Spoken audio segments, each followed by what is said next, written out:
Previously on Historical Geocaching, my dad's sister and I head out on the Tennessee backroads just northeast of Ooltewah, Tennessee, where we find the home of Cherokee Judge James Brown.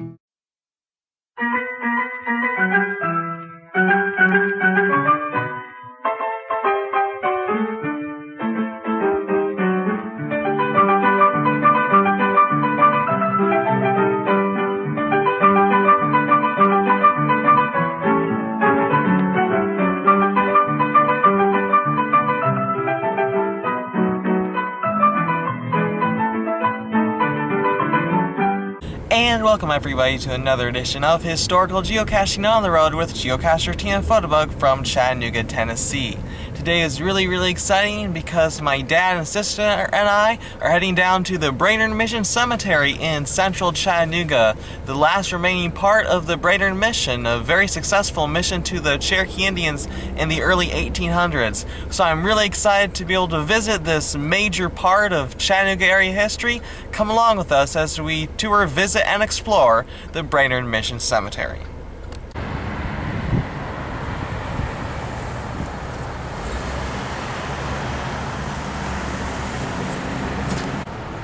And here we are at the Brainerd Mission Cemetery. It is an official stop on the Trail of Tears National Historic Trail.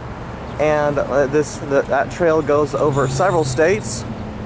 Here is a marker here at the start. It says, Site of Brainerd Mission to the Cherokee Indians, established by the American Board of Commissioners for Foreign Missions in 1817. First called Chickamauga, changed to Brainerd in 1818. Maintained with the aid of the United States government until the removal of the Indians in 1838. Here, 40 buildings were erected and hundreds of Indians were Christianized and educated. And that tells who erected this monument. You know, one thing I think is really cool about this particular cemetery, this location, is that there's so many sad and horrible things about the Trail of Tears. But this one bright spot in the story, and that these people, these missionaries from Boston, came to actually help the Cherokee Indians, help educate them. And I said, just a really neat place. Let's go check it out.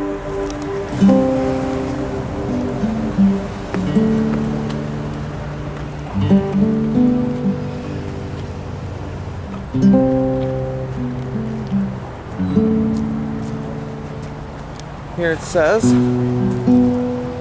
Tennessee Society, Daughters of the American Revolution and Cherokee District commemorate Brainerd Mission Cemetery for the Tennessee Bicentennial 1796 to 1996.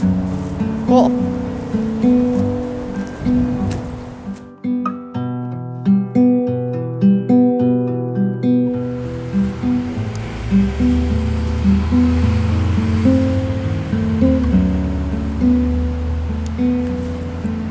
Here we come to another really cool historical marker. It says this, Here, Brainerd Mission. Here upon a small clearing in the wilderness in 1817, Brainerd Mission was founded among the Cherokee Indians by the American Board of Foreign Missions. It closed in 1838 when the Cherokees were removed from their ancestral domain to the west. This mission received support from the government and was visited in 1819 by President Monroe. Its work was successfully carried on by Eastern missionaries, among whom were the Reverend Ard Hoyt, first superintendent, and Samuel Austin Worcester, who inspired the use of Sequoia's syllabary, sorry for the mispronunciation there, in printing. Scientific agriculture, trades, and domestic arts were taught to several hundred children, and through their influence, Christian ideals were spread throughout the Cherokee Nation.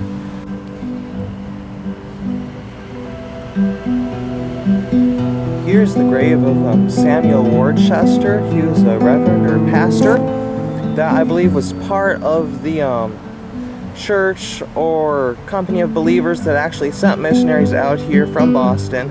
And yeah, he, I believe, came out here but caught sick and died shortly thereafter after he left the mission.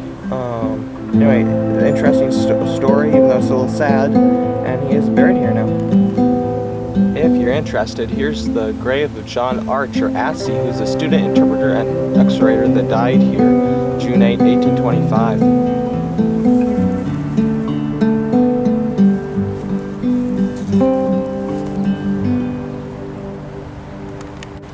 Cherokee Chief John Ross was very influential and supportive of the Brainerd Mission being established, and here I found a marker or a grave related to him. See here, I don't know if this lady is buried here or if it's just a marker commemorating her. It says, in memory of Anne Shorley McDonald, circa 1750 to May 28, 1825. She was the Cherokee grandmother of Chief John Ross. He actually lived here in Chattanooga. It was his home here. That's neat. Here we're at more of the back part of the Brainerd Mission Cemetery. Here's a historical marker I thought I'd read to you. Many notable Cherokees attended the Brainerd Mission, including Elias Bonanot and Elijah Hicks, who together edited the Cherokees' very first newspaper called the Cherokee Phoenix. David Carter, later judge of the Cherokee Supreme Court, and Lydia Lowry, who wrote the first Cherokee hymn, also attended Brainerd. Oh wow, that's pretty cool! Another thing my dad wanted to point out to me is gigantic, glorious oak tree.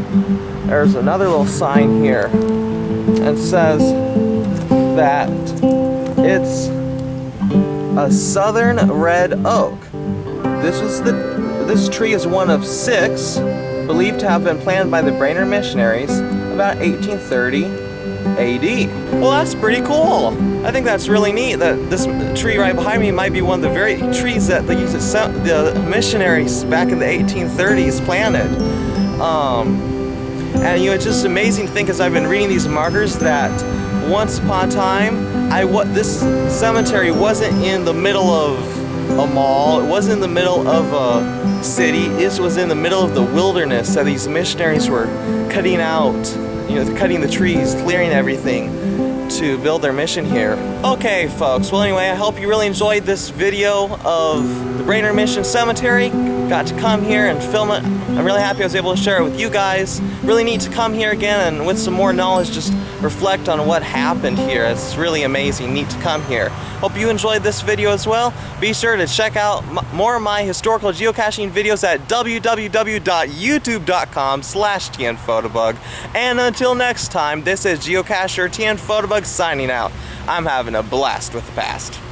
Next week on Historical Geocaching, come along with my dad and I to Ross's Landing in downtown Chattanooga, where the Trail of Tears really began.